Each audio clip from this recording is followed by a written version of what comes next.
She didn't know his parents were rich when she was raising a straight child. They gave her payment later. In this way, Antonia's love of children never wavered. She cherished witnessing their unsophisticated understanding of reality and how they giggled while playing.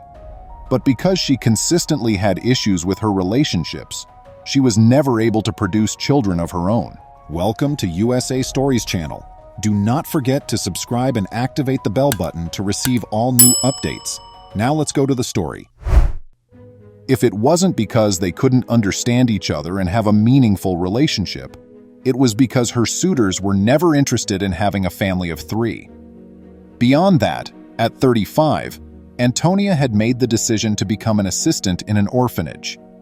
Since she worked as a psychologist, she was responsible for taking care of incoming new arrivals to ensure their comfort and safety. Although she was silent and very serious, she was a very kind woman. She intimidated youngsters at first, but as time went on, they grew to adore her as much as a second mother. Antonia had taken in a dog, whom she had named Leon, in an attempt to be more like the kids. Similar to her, Leon was a pit bull breed that used to terrify people. However, after meeting him, they discovered he was a lovable dog who enjoyed playing. A few years after she began working as an orphanage worker, Rodrigo, a 3-year-old kid, knocked on her door. Being a shy child, he would often cry and want to be picked up by his parents. But because he was so little, he had no idea who his parents were or how to get to his house.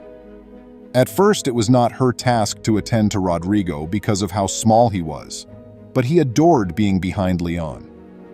Every morning when he and Antonia arrived at the orphanage, Leon would bark to greet everyone. After that, Rodrigo would descend quickly and prepare to play with Leon. Rodrigo was a very restless child. Despite being so shy, he always wanted to play with Leon. Eventually, the caregivers would have no option but to allow him to be in Antonia's office. Little by little, Antonia got more and more fond of Rodrigo, and the boy liked being around Antonia because of how peaceful and sweet she was. Rodrigo had been in the orphanage for about a year when Antonia began to really consider adopting him. Naturally, there were a number of legal challenges, and she questioned whether Rodrigo would approve of the outcome. Although Rodrigo performed well in kindergarten and was happy with his friends and caregivers, he still harbored sadness at not knowing where his parents were. Just when Antonia was starting to lose hope for the adoption, Rodrigo began referring to her as Mother Antonia. Antonia made the decision to make her decision legally official at that same time, starting a drawn-out process that would take a full year. Antonia got the wonderful present she had always desired for Rodrigo's 5th birthday, a son to care for and adore. Rodrigo, Antonia, and Leon dealt with day-to-day issues while living a straightforward and contented existence in this way. Rodrigo had no recollections of his biological parents by the time he was 18, but he was certain that Antonia was his adopted mother and that he had first seen her when he arrived at the orphanage. After deciding to pursue architecture, Rodrigo had an office at the airport. He was drawn to interior design and the way modern architecture and works of art were developed, giving cities a new look. Being a longtime supporter of him, Antonia had put in a lot of work to finance his early years in the profession. At one point, Rodrigo had to take a part-time job to help pay for his education and assist Antonia with her bills. Rodrigo started working as an assistant secretary for a construction company at this time. It was an ideal starting point for studying the architectural and building industries. Furthermore, he was able to meet Mr. Jeremias Alcantara, the owner of the construction firm. Jeremias was a financially well-off man who was sober and very serious. He was always impatient for tangible results and never laughed.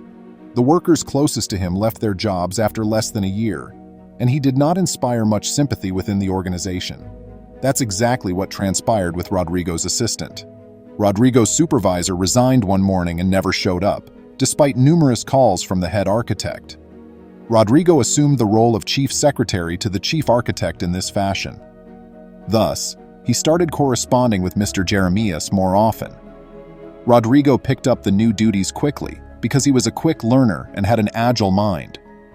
Although Jeremias rarely noticed him, he had to talk to the architect in order to leave messages and find out where he was. To decompress from work, Jeremias and his wife Natalia went for a stroll in a small park one afternoon.